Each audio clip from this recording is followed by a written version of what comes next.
আজকে আমি কলা পাতায় চুনো মাছ ভাজা করব। আমি ভাজা করব জিরে, লঙ্কা আর পেঁয়াজ দিয়ে। আপনারা এটা শিলে বেটে নিয়েছি। আপনারা অনেকভাবে মাংসের মতো করে মশলা করেও করতে পারেন। আবার অনেকেই সর্ষে জিরে কাঁচা লঙ্কা বেটেও করতে পারেন। সর্ষে জিরে কাঁচা লঙ্কা দিয়ে অনেকবার করেছি। আজকে ভাবছি পেঁয়াজ জিরে লঙ্কা দিয়ে করব। এখানে মুরলা মাছ, পুরো একদম টাটকা মুরলা মাছ নিয়েছি। তাতে লবণ, একদম সিম্পল আর খেতে হয় ভীষণ সুন্দর। হলুদ আর একটু লবণ দিয়ে দিলাম। আর কাঁচা সরষার তেল, আর শিলে যে বেটে নিয়েছিলাম জিরে লঙ্কা আর পেঁয়াজ। এই জিরে লঙ্কা পেঁয়াজের সাথে এটা আমি শিলে বেটে নিয়েছিলাম। কাঁচা লঙ্কা আর দুটো শুকনো লঙ্কাও আছে, একসাথে বেটে নিয়েছিলাম। দিয়ে ভালো করে কিন্তু এটা মাখিয়ে নেব। এদিকে কড়াইটা আমি গরম করে নিয়ে নিয়েছি। তাতে এরকম কলা পাতা দিয়ে দিচ্ছি। কলা পাতাটা আপনারা চাইলে একটু সেঁকে নিতে পারেন। দিয়ে এবার ওপর দিয়ে এই চুনো মাছগুলো আমি দিয়ে দিচ্ছি।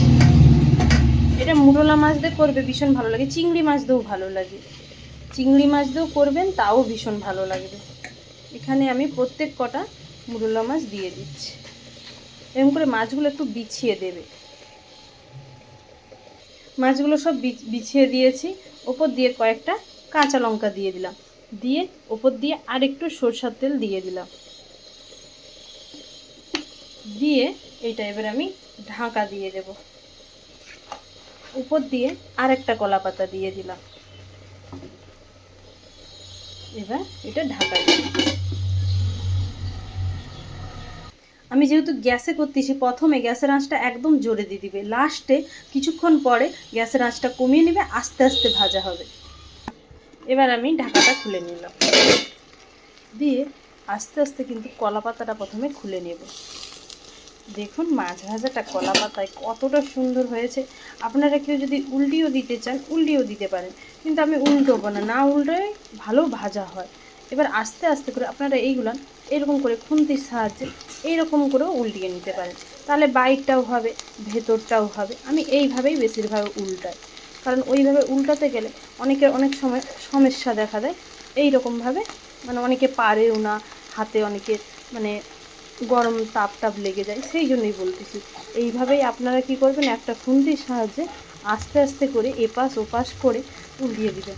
আর এতটা সুন্দর লাগে খেতে, আর গরম গরম ভাতের সাথে ভীষণ ভালো লাগে।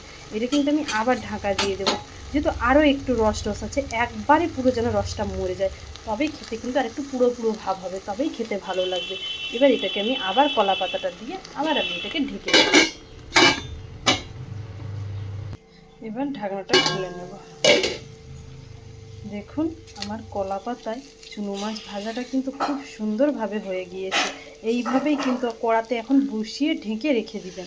এখন আর নামাবেন না, কিছুক্ষণ পরে নামাবেন। আর ভেতরেও দেখুন খুব সুন্দর ভাজা ভাজা হয়ে গিয়েছে। অবশ্যই বানিয়ে দেখবেন, খেতে ভীষণ ভালো লাগবে। এবার এই কলা পাতাটা দিয়ে এটা আমি আবার ঢাকা দিয়ে দিচ্ছি। যদি রেসিপি ভালো লেগে থাকে সবাই ভালোবাসা দেবেন। নমস্কার।